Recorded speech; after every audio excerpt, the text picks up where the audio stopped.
تو اللہ کے نبی صلی اللہ علیہ وسلم سے نازل ہونے سے لے کر انشاءاللہ تعالی قیامت کے قائم ہونے تک اس کتاب کو پڑھتے جائیں گے، پڑھاتے جائیں گے۔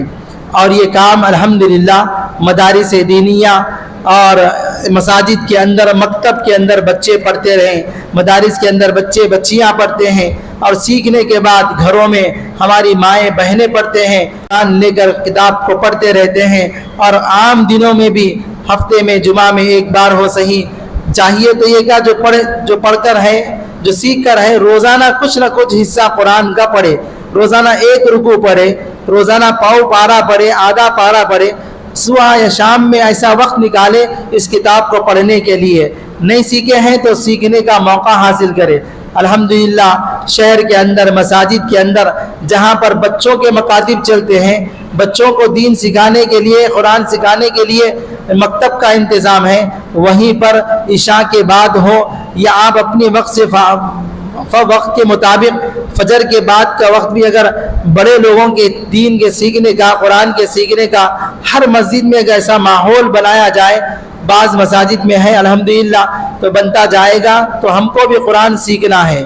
قرآن سیکھنے کے لیے کوئی عمر کی کوئی قید نہیں ہے، ہم بڑے ہو گئے اب کیا سیکھیں گے، اب کیا پڑھیں گے، اب کہاں سے، نہیں، ایسا نہیں، اس کو ایسا مت سوچئے، بلکہ قرآن کے سیکھنے کے لیے اور علم کے سیکھنے کے لیے عمر کی کوئی قید نہیں ہے۔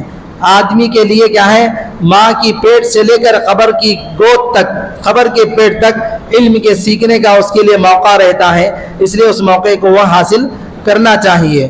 تو دو وصف بیان کیے گئے کہ کتاب بھی ہے، اس کو لکھا گیا ہے، کتبہ یکتب، لکھی ہوئی کتاب ہے، اور قرآن کہا گیا پڑھی جانے والی کتاب۔ اور آگے ربما یود الذین کفروا لو کانوا مسلمین، موت اور حشر کے بعد جب مسلمان کو جنت میں مقامات ملیں گے، مسلمانوں کو اونچے اونچے درجات ملیں گے، اللہ تعالیٰ ان کو عزتوں سے نوازے گا، انعامات سے نوازے گا، تو مسلمانوں کے ان درجات کو دیکھ کر، مسلمانوں کے ان مقام اور فضیلت کو دیکھ کر کافر کو کافر جو لوگ جہنم میں عذاب میں مبتلا رہیں گے، ہر آئے دن اس کے کسی خاص کفر کی وجہ سے ان کے عذاب میں ترقی ہوتی رہے گی، ان کے عذاب میں اضافہ ہوتا رہے گا۔ پھر ہر موقع پر کافر یہ تمنا کریں گے، اے کاش ہم بھی مسلمان ہوتے، کیا ہی اچھا ہوتا، ہم بھی مان لیتے نبی کی بات کو، پیغمبر کے لائے ہوئے دین کو ہم بھی قبول کر لیتے، تو آج ہم اس تکلیف میں مبتلا نہ ہوتے۔ تو اس وقت افسوس کرنے سے کیا ہوگا؟ یہ جو دنیا کی زندگی ہے، دنیا کا یہ جو وقت ہے، یہاں سدھرنے کا موقع ہے، یہاں اپنے اعمال کو سنوارنے کا اور سدھارنے کا موقع ہے۔ آگے اللہ تعالیٰ نے قرآن مجید کی حفاظت کا جو ذمہ اللہ نے اپنے اوپر لیا ہے، اس کا بیان کیا ہے، اِنَّا نَحْنُ نَزَّلْنَا الذِّكْرَ وَإِنَّا لَهُ لَحَافِظُونَ۔ قرآن لکھی ہوئی کتاب بھی ہے، پڑھی جانے والی کتاب بھی ہے، اور اللہ نے اس کی حفاظت کا ذمہ بھی لیا ہے۔ اللہ رب العزت نے فرمایا، قرآن مجید ہم نے ہی نازل کیا ہے، اور اس قرآن کریم کی حفاظت بھی ہم ہی کریں گے۔ قرآن کریم کے علاوہ دیگر کتب اور بھی کتابیں، آسمانی کتابیں نازل ہوئی، اس کی حفاظت کی ذمہ داری اللہ تعالیٰ نے نہیں لی، بلکہ علماء تورات و انجیل کو دی۔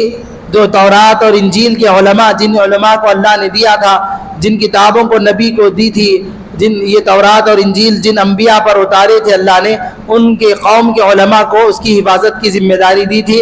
اللہ نے ان کتابوں کی ذمہ داری نہیں لی، اس لیے وہ کتابیں آگے چل کر تحریف ہو گئیں، ان کے اندر ان کی قوموں نے تبدیل کر دیا، اپنی آسانی کی چیزیں لے لی، اور اپنے عمل کے اوپر جو مشکل نظر آئی وہ باتوں کو اور ان حروف کو کیا ہے، ان کتابوں سے مٹا دیا یا تحریف کر دیا، بدل دیا۔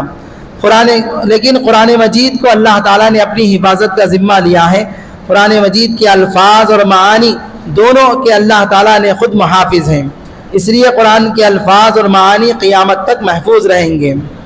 آگے اللہ تعالیٰ نے ایک آیت میں انسان کی پیدائش، انسان کی تخلیق کا ذکر کیا ہے۔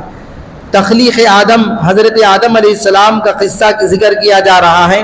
اللہ تعالیٰ نے آدم علیہ السلام کو اپنے دست قدرت سے، اپنے دست مبارک سے اللہ نے پیدا فرمایا کیونکہ دنیا بنی، دنیا بنایا تو کوئی انسان کا وجود نہیں تھا، کسی انسان کی شکل موجود نہیں تھی، تو اللہ نے سب سے پہلے اپنے ہاتھوں سے آدم کے مٹی، کئی قسم کی مٹی کو لے کر آدم علیہ السلام کے ڈھانچے کو بنایا، آدم علیہ السلام کے مجسمے کو اللہ نے پیدا فرمایا، مٹی کا مجسمہ بن گیا، مٹی کا پتلا بن گیا۔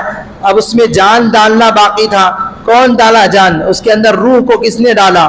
اللہ تعالیٰ ہی نے اس کے اندر جان کو منتقل کیا، روح کو ڈالا۔ پھر اللہ تعالیٰ نے شیطان کے غرور اور گمراہی کو بیان فرمانے کے بعد شیطان اور ان کے پیروکار کے انجام بد کو بھی بیان فرمایا۔ جو لوگ آدم کو چھوڑ کر آدم کی اتباع نہ کیے بغیر کیا ہے، جو شیطان کی اتباع کرتے ہیں، شیطان کی پیروی کرتے ہیں، شیطان کے چالوں، شیطان کے بہانے، اس کی باتوں کی اتباع کرتے ہیں، تو ان کا انجام بھی برا ہوتا ہے۔ اس کا تذکرہ اللہ نے کیا ہے۔ اس کے بعد آگے اللہ نے جنت والوں کا ذکر کیا، ان المتقین فی جنات وعیون۔ گزشتہ آیتوں میں اہل جہنم کا ذکر تھا، اب یہاں سے اہل جنت اور ان کے لیے اللہ تعالیٰ نے جو انعامات اللہ نے عطا فرمائے ہیں، رکھے ہیں، وہ انعامات کا تذکرہ ہے۔ جنت ہوگی، جنت میں باغات اور چشمے رہیں گے، اہل جنت کے سینوں میں باہم جو کچھ رنجشیں ہوں گی وہ نکال دی جائیں گی۔ دنیا میں رہنے کی وجہ سے انسانوں کے ایک دوسرے کے دلوں میں جو کچھ کدورتیں ہیں، جو کچھ بغض، دشمنیاں اور حسد، رنجشیں وہ پیدا ہو جاتی ہیں، اللہ تعالیٰ جنت میں جانے سے پہلے یا جنت میں جانے کے بعد ان تمام چیزوں سے ان کے دلوں کو بالکل آئینے کی طرح صاف و شفاف فرما دیں گے۔ اور جنت میں جنتی کیسے رہیں گے؟ بھائی بھائی بن کر رہیں گے۔ اللہ تعالیٰ ہم کو دنیا میں بھی ایسے ہی بھائی بھائی بن کر رہنے کی توفیق عطا فرمائے۔ پھر آگے اللہ تعالیٰ نے حضرت ابراہیم علیہ السلام کے ان مہمانوں کا ذکر فرمایا جو انہیں بیٹوں کی خوشخبری دینے اور قوم لوط علیہ السلام کو برباد کرنے کے لیے انسانی شکل میں تشریف لائے۔ حضرت ابراہیم علیہ السلام کی عمر بہت بڑی عمر کو پہنچنے کے بعد ان کو بیٹے کی خوشخبری سنائی گئی، جو حضرت اسماعیل علیہ السلام کی صورت میں، شکل میں وہ تشریف لائے، اور قوم لوط جو برائی میں مبتلا تھی، یعنی انسان ایک ہی جن سے مرد سے کیا ہے برائی کے اندر مبتلا ہو گئے، اس برائی میں وہ جس کو قوم لوط کہتے ہیں، تو ان کی بربادی کے بھی اللہ تعالیٰ نے تذکرہ فرمایا۔ اور یہ سورت جو سورہ حجر ہے، یہ اصحاب حجر کے نام سے مشہور ہے۔ وَلَقَدْ كَذَّبَ أَصْحَابُ الْحِجْرِ الْمُرْسَلِينَ۔ وادی حجر میں قوم سمود آباد تھی۔ یہ حجر ایک مقام ہے مکے کے اندر، عرب کے اندر ایک جگہ کا، ایک دنیا کے اندر ایک وادی کا حصہ ہے، اس کے نام سے یہ سورت منسوب ہے۔ تو قوم سمود ایک قوم وہاں پر اس وادی میں، اس جگہ میں ایک قوم آباد تھی۔ ان کی طرف حضرت صالح علیہ السلام کو پیغمبر بنا کر اللہ نے بھیجا تھا۔ انہوں نے اپنی قوم کو دعوت دی، لیکن قوم نے انہیں جھٹلایا، جس طرح پچھلے قوموں نے بھی اپنے نبی کو جھٹلایا تھا، کیا اسی طرح صالح علیہ السلام کی قوم نے بھی جلد نہیں مانا، جھٹلایا، جس کے نتیجے میں اللہ تعالیٰ نے اس قوم کو ایک ہیبت ناک آواز کے ذریعے سے ہلاک کر دیا۔ یعنی ایک ایسی چیخ، ایک ایسی آواز کی بھیانک آواز کہ جس کی وجہ سے وہ ان کے کان پھٹ گئے، ان کے بھیجے پھٹ کر ان کے کانوں سے وہ چیز نکلنا شروع ہو گئی، اس کی ہیبت سے وہ کیا ہے مر گئے۔ اس طرح کا عذاب اللہ تعالیٰ نے حضرت صالح علیہ السلام کی قوم کو نازل فرمایا۔ اور اس صورت کے آخر میں اللہ تعالیٰ نے وَلَقَدْ آتَيْنَاكَ سَبْعًا مِّنَ الْمَثَانِي وَالْقُرْآنِ الْعَظِيمِ، فاتحہ، سورہ فاتحہ کا تذکرہ جو قرآن کی پہلی صورت ہے، شروع صورت ہے، اس کا ہم نے تذکرہ سنا، 7 آیتیں اس میں ہیں۔ اس صورت کو قرآن عظیم کہتے ہیں۔ فاتحہ، سورہ فاتحہ کو قرآن عظیم کہنے کی وجہ، قرآن عظیم کہتے ہیں اس کا نام، اے پیغمبر ہم نے آپ کو ایسی صورت عطا فرمائی ہے جو بار بار پڑھی جاتی ہے۔ قرآن عظیم سے مراد سورہ فاتحہ ہے، گویا ایک طرح سے سورہ فاتحہ بھی پورا قرآن ہے، ایک چھوٹی سی صورت ہے، پوری کی پوری ایک صورت ایک ہی نازل ہوئی ہے، تو سورہ فاتحہ گویا کہ پورا قرآن ہے، اس وجہ سے اس کو قرآن عظیم کہا گیا۔ اس کی وجہ سے اللہ تعالیٰ نے جو اہم بنیادی مضامین پورے قرآن میں بیان فرمائے ہیں اس کا پورا خلاصہ اور نچوڑ اللہ نے سورہ فاتحہ میں بیان فرمایا. پورے 30 پاروں میں اللہ نے جو بیان فرمایا اس کا پورا نچوڑ، اس کا پورا خلاصہ سورہ فاتحہ میں اللہ نے بیان فرما دیا. اگر صرف سورہ فاتحہ بھی اگر ہم سمجھ لیں، سورہ فاتحہ کے معانی پر بھی اگر ہمارا عمل ہو جائے تو گویا کہ ہم نے پورے قرآن کو سمجھا، پورے قرآن کا خلاصہ ہم نے حاصل کر لیا. تو وہ مضامین یہ ہیں، توحید کو اللہ نے اس میں بیان کیا، رسالت کا اللہ نے تذکرہ کیا، قیامت کا بھی اللہ نے اس میں تذکرہ کیا، احکامات ماننے والے اور نہ ماننے والے اس کا تذکرہ ہے. آگے فَاصْدَعْ بِمَا تُؤْمَرُ وَأَعْرِضْ عَنِ الْمُشْرِكِينَ، اس آیت کے نازل ہونے سے پہلے رسول اکرم صلی اللہ علیہ وسلم اور صحابہ کرام رضی اللہ عنہم اجمعین کے پوشیدہ طور پر عبادت کیا کرتے تھے، یعنی چھپ کر. کفار کا غلبہ تھا، یہودیوں کا غلبہ تھا مکے کے اندر، تو اسلام شروع تھا، تو چھپ کر عبادت کیا کرتے تھے، چھپ کر نمازیں پڑھتے تھے، چھپ کر قرآن کریم کی تلاوت اور اللہ کی یاد دہانی اللہ سے لو لگاتے تھے. جب یہ آیت نازل ہوئی تو اللہ نے عام کھل کر عبادت کرنے کا، کھلا عبادت کرنے کا اللہ نے حکم دیا. تو اسی طرح تبلیغ کا سلسلہ بھی پوشیدہ ہوا کرتا تھا. اس آیت میں علانیہ طور پر عبادات اور تبلیغ کرنے کا، دین کو پہنچانے کا اللہ تعالیٰ نے حکم فرمایا. تو وہاں سے دین کو پہنچانے کے مراحل شروع ہوئی ہے. پوری زندگی عبادت کرنے کا حکم ہے اللہ تعالیٰ کا. اللہ نے جو انسان کو اور جنات کو پیدا کیا ہے اپنی عبادت کے لیے، اگر اللہ تعالیٰ یہ حکم لگا دیتا کہ انسان پوری زندگی عبادت کرنا ہے، تھوڑا وقت بھی دنیا میں صرف نہیں کرنا ہے، اگر ایسا حکم لگ جاتا تو کیا ہوتا، ہماری حالت کیا ہوتی. لیکن اللہ کی مہربانی، اللہ کتنے مہربان ہیں. آگے تذکرہ آ رہا ہے، نبئ عبادی انی انا الغفور الرحیم. اللہ خود فرماتا ہے کہ میں بندوں پر بڑا مہربان ہوں، بڑا رحم کرنے والا ہوں، بڑا مغفرت کرنے والا ہوں. اس آیت کے ذریعے سے اللہ نے فرمایا یہاں وَاعْبُدْ رَبَّكَ حَتَّىٰ يَأْتِيَكَ الْيَقِينُ، الیقین سے مراد موت ہے.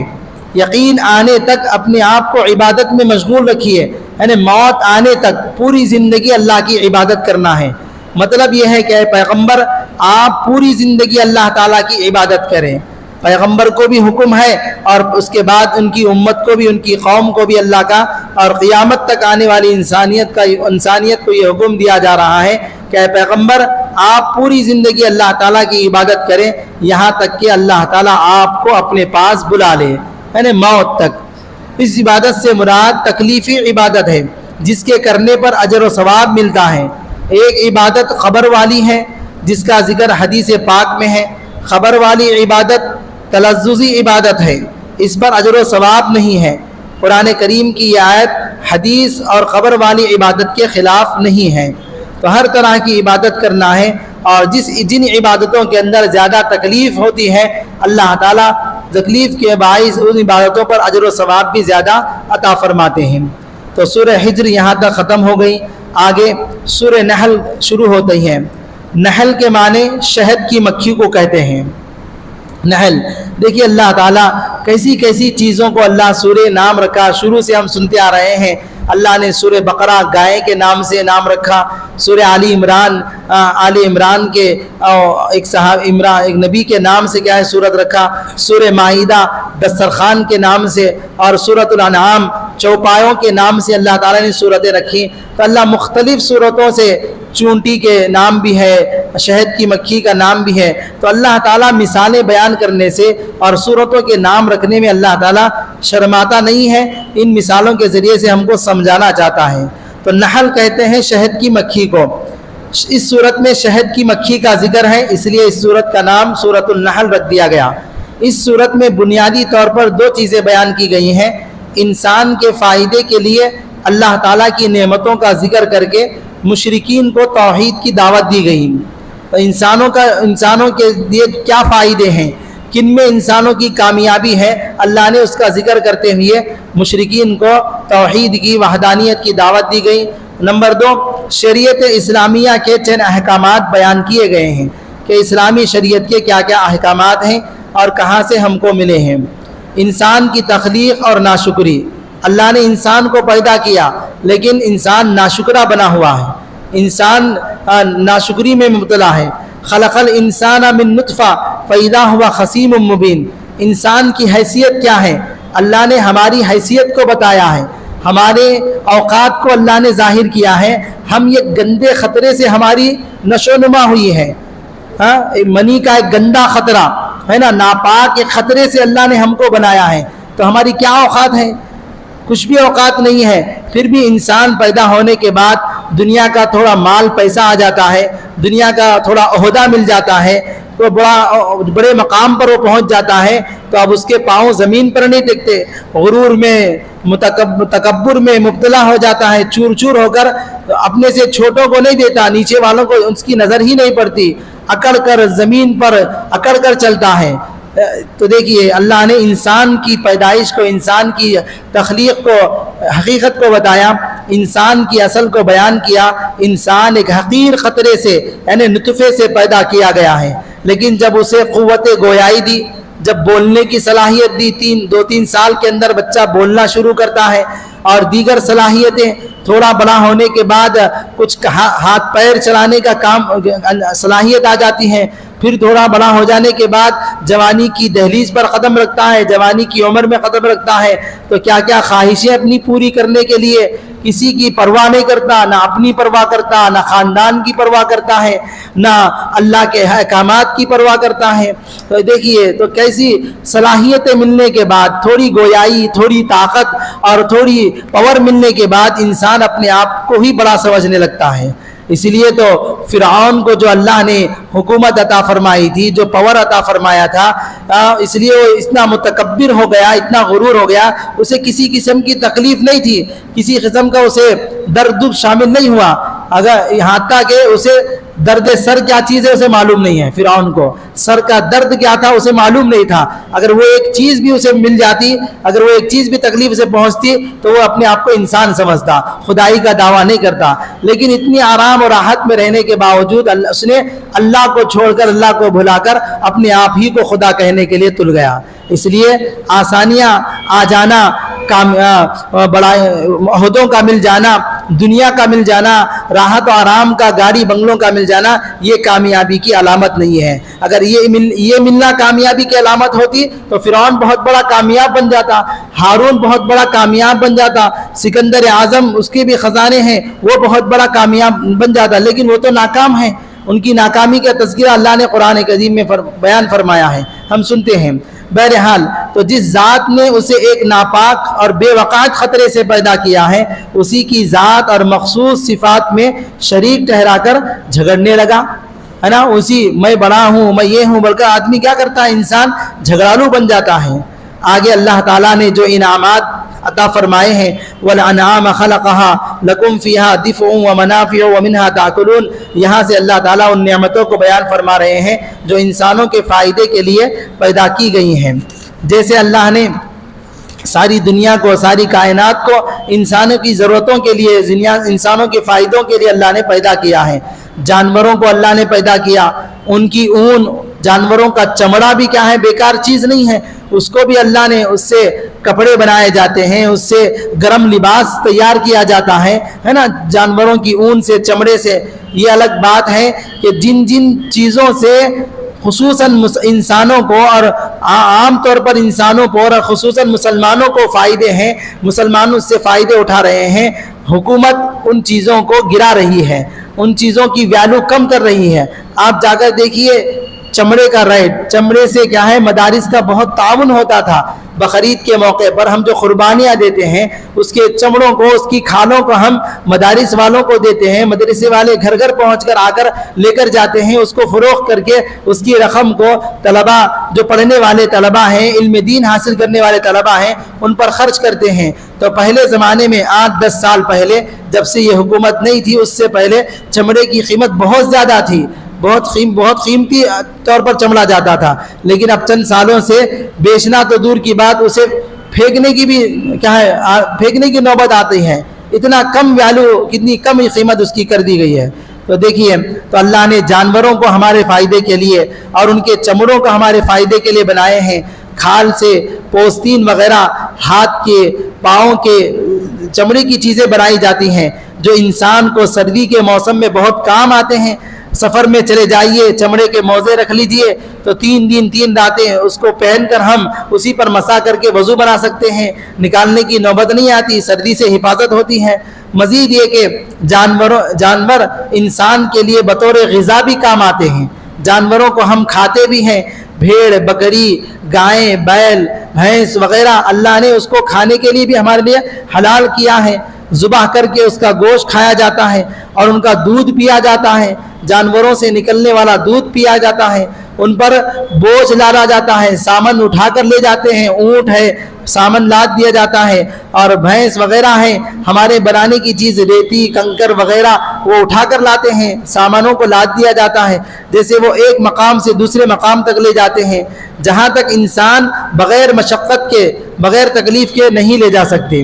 تو انسانوں کو ان چیزوں کو لے جانے میں تکلیف ہوتی ہے، لیکن جانوروں کو پیدا کر کے اللہ نے ان سارے چیزوں کے اندر فائدوں کو اللہ نے پیدا کیا ہے۔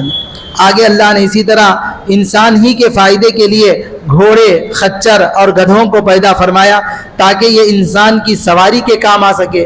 گدھوں پر بھی سواری ہوتی تھی پہلے زمانے میں، اور خچر جو گھوڑا اور گدھا کے درمیانے انداز میں ایک جانور ہے اس کو خچر کہتے ہیں، اور گھوڑے خصوصاً جنگوں کے اندر معرکوں کے اندر جہاد کے اندر کام آتے ہیں، اور گھوڑے لوگ پالتے بھی ہیں، شوق سے اس کو پالتے ہیں، اس کی سواری کرتے ہیں۔ تو گھوڑ سواری سیکھنے کی چیزیں ہیں، وہ سیکھنا ہم کو ضروری ہے۔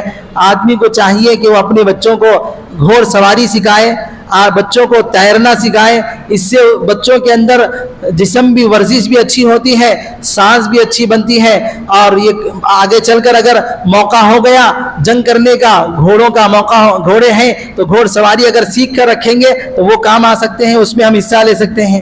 تو اس لیے اللہ تعالیٰ مزید ایسی چیزیں پیدا فرمائے ہیں تاکہ یہ انسان کی سواری کے کام آئے اور انسان کے لیے زینت کا سامان بھی بن جائے۔ وَيَخْلُقُ مَا لَا تَعْلَمُونَ، نزول قرآن کے بعد بھی اللہ تعالیٰ مزید ایسی چیزیں پیدا فرمائیں گے جن کا انسان کو علم بھی نہیں۔ موجودہ دور کی اب دیکھیے نئی چیزیں نئی ایجادات اس دور میں ہم دیکھتے ہیں، گاڑیاں آ گئیں، بسیں آ گئیں، ایک سے ایک ٹیکنالوجی کی کاریں آ گئیں، ہے نا، ریموٹ کنٹرول کاریں، پہلے گیئر کی کاریں چلاتے تھے، اب تو وداؤٹ گیئر کی بغیر گیئر کی کاریں آ گئیں، کیا سہولت کی چیزیں آ گئیں۔ ترقی کے ساتھ ساتھ جتنی بھی جدید اور نئی گاڑیاں قیامت تک ایجاد ہوتی جائیں گی وہ سب اس آیت کے مفہوم میں داخل ہیں۔ یہ سب اللہ تعالیٰ نے ہماری آسانیاں کے لیے، ہماری سہولتوں کے لیے اللہ نے جن کو صلاحیتیں دی ہیں وہ اپنی صلاحیتوں سے ان چیزوں کو ایجاد کر رہے ہیں۔ یہ سب اللہ کی قدرت ہے، اللہ کی نشانی ہے۔ ان انعامات کو بیان کرنے کا مقصد یہ ہے انسان ان نعمتوں سے فائدہ حاصل کرے، فائدہ اٹھاتے ہوئے کیا کرے، اللہ تعالیٰ کا شکر بھی ادا کرے۔ آگے اللہ تبارک و تعالیٰ نے سمندر کے فوائد، اللہ نے سمندر پانی کو رکھ کر سمندر کی لہروں کو اللہ نے بنایا ہے۔ وَهُوَ الَّذِي سَخَّرَ الْبَحْرَ لِتَأْكُلُوا مِنْهُ لَحْمًا طَرِيًّا وَتَسْتَخْرِجُوا مِنْهُ حِلْيَةً تَلْبَسُونَهَا، وہی ذات ہے جس نے سمندر تمہارے لیے مسخر کر دیے۔ سمندر کے اوپر کشتیاں چلائی جاتی ہیں، سمندر کے اوپر بڑے بڑے جہاز چلائے جاتے ہیں، بڑے بڑے شپ چلتے ہیں، کتنے بڑے بڑے شپ ہوتے ہیں، ہے نا، ہم دیکھے بھی نہیں رہیں گے یا دیکھنے والے دیکھے بھی ہوں گے کہ کیسے وہ سب اللہ کی مخلوق ہے۔ پیچھے تذکرہ ہم نے سنا حضرت نوح علیہ السلام سب سے پہلے کشتی بنائے، سب سے پہلے کشتی کا ذکر ہمارے سامنے آیا، لوگ اس کشتی کو دیکھ کر حیران رہ گئے، یہ کیا چیز بنا رہے ہیں، یہاں پانی پینے کے لیے پانی نہیں ہے، لوگوں کی ضرورت کے لیے پانی نہیں مل رہا ہے، نوح کشتی کو بنا کر کہاں چلائیں گے؟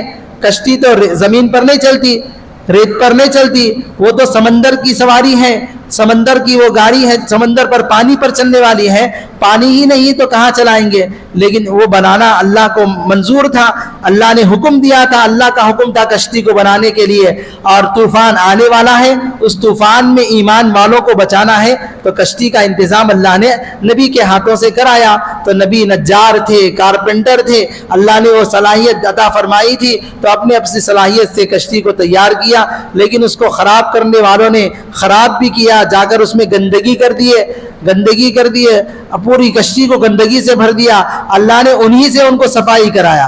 اللہ نے نوح علیہ السلام کی قوم میں ایک بیماری پیدا کر دی، ایک طاعون پیدا کر دیا، اس بیماری کا علاج کسی دوائی سے نہیں ہوا، کسی حکیم سے نہیں ہوا. وہی گندگی ان کو سنگاتے یا جس جگہ پر لگاتے تو اس گندگی کو سن کر وہ ان کا علاج ہوتا تھا. اس کے ذریعے سے پوری قوم وہ اس گندگی کو اپنے استعمال میں لاتی. اس طرح پوری کشتی کو اللہ نے اس طرح صاف بھی انہی کے ذریعے سے جو خراب کیے تھے انہی لوگوں سے صفائی بھی اللہ نے کرانے کا کیا ہے معاملہ اختیار کیا.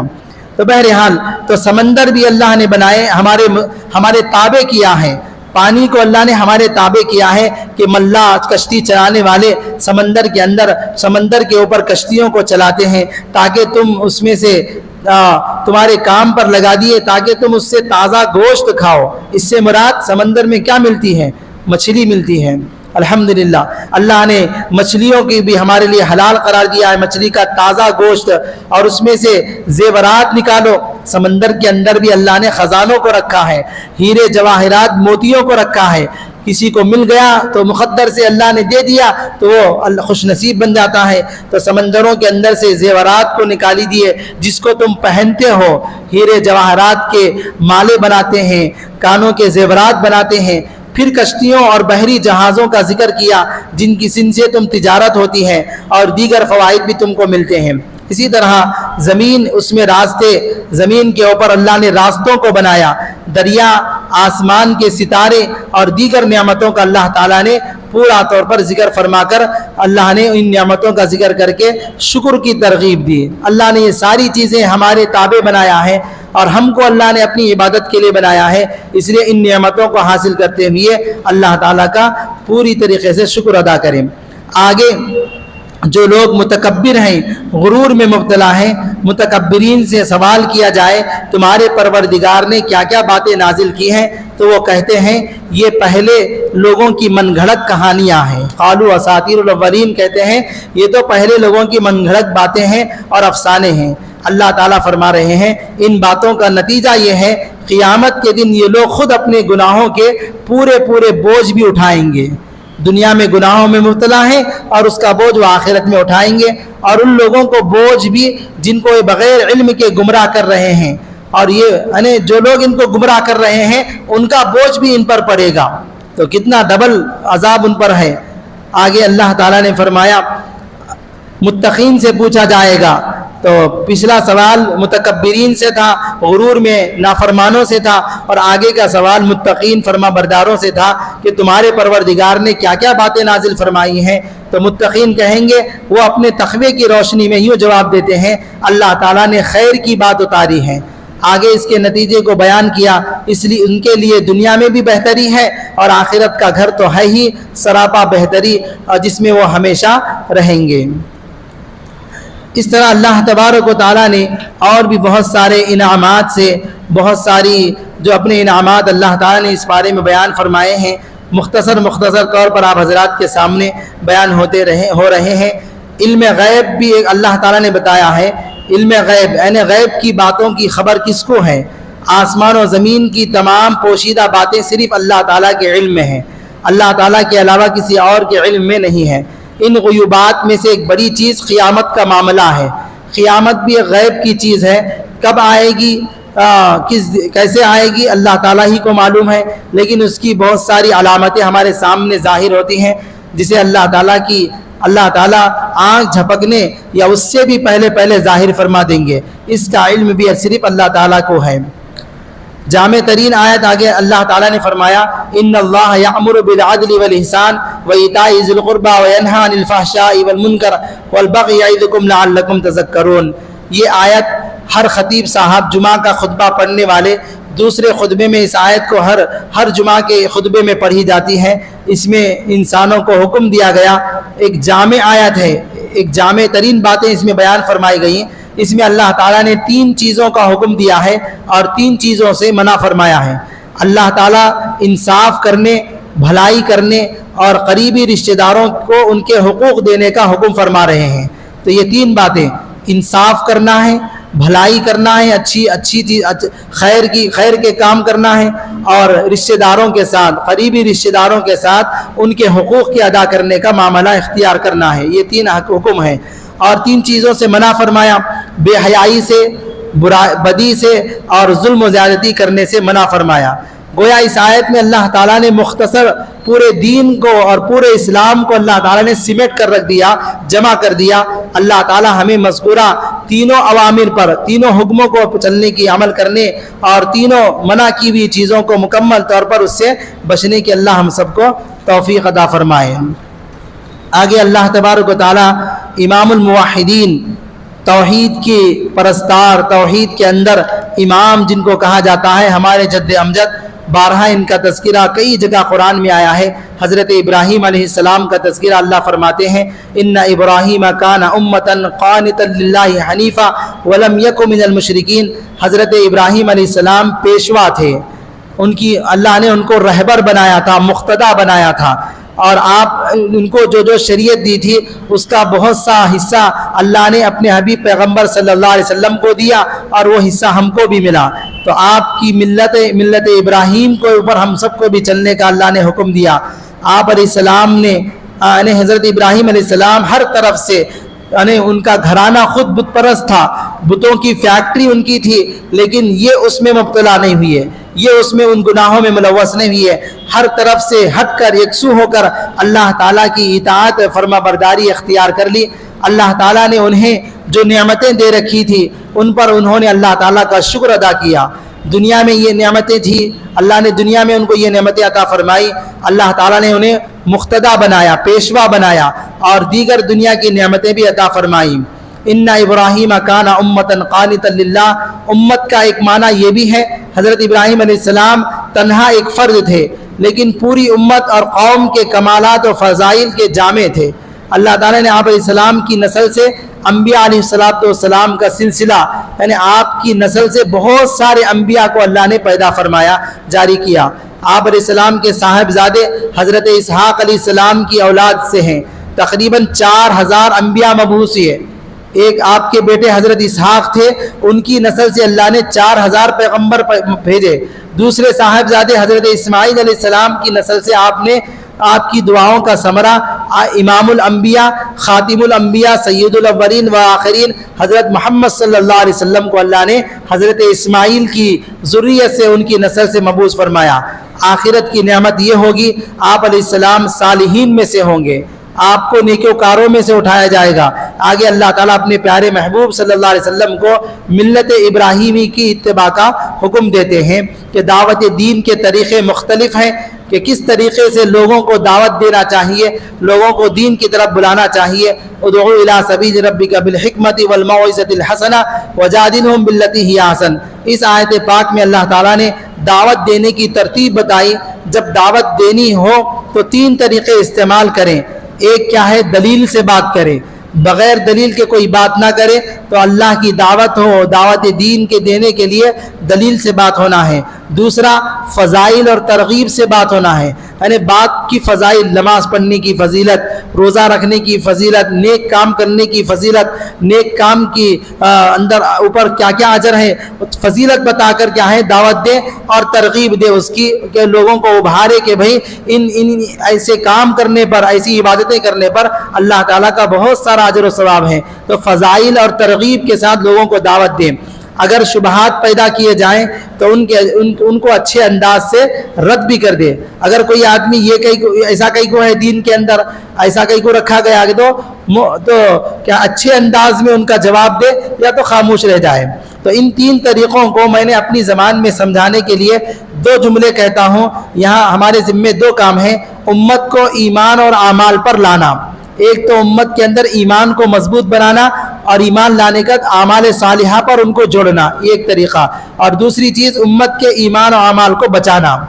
ایک تو امت کو ایمان و اعمال پر لانا بھی ہے، پھر اس امت کو ایمان اور اعمال صالحہ کے اعمال کو بچانا بھی ہے۔ ہم اعمال تو کر رہے ہیں، اعمال ہمارے زیادہ ہوتے جا رہے ہیں، لیکن اس کو ہم بچا نہیں رہے ہیں۔ بعد میں ہم ایسے کام کرنے کی وجہ سے ہمارے اعمال اکارت ہو جاتے ہیں، ہمارے اعمال رد ہو جاتے ہیں۔ امت ایمان و اعمال پر آتی ہے فضائل سے، اور امت کا ایمان و اعمال بچتا ہے دلائل سے اور شبہات کا رد کرنے سے۔ تو تبلیغ والوں کے ذمے لانا ہے اور ہمارے ذمے بچانا ہے۔ تو لانے والے لا رہے ہیں تو بچانے کا کام بھی کرنا ہے۔ تو علماء ہیں، حفاظ ہیں، اکابرین امت ہیں اور دین کے شیدائی ہیں، جو لوگ ایمان تو بہت سارے لاتے ہیں لیکن بچانے کا کام بہت کم ہو رہا ہے، تو لانا بھی ہے اور اس کو بچانا بھی ہے۔ اللہ تعالیٰ سے دعا کرے کہ اللہ تعالیٰ ہم سب کو صحیح طور پر ایمان لانے اور اس پر جمے رہنے اور اعمال صالحہ پر جمے رہنے کی توفیق عطا فرمائے، اور مرتے دم تک اپنے ایمان، اپنے نیک اعمال کو جو ذخیرہ ہم نے کیا ہے اس کی حفاظت کا بھی ہم ذمہ دار ہیں، اس کو بچا کر لے کر جانے کی اللہ ہم سب کو توفیق عطا فرمائے۔ وآخر دعوانا الحمدللہ رب العالمین۔ سبحان اللہ بحمدہ، سبحان اللہم وبحمدک، اشہد ان لا الہ الا انت، نستغفرک ونتوب الیک۔ سبحان ربک رب العزت عما یصفون، وسلام علی المرسلین والحمد للہ۔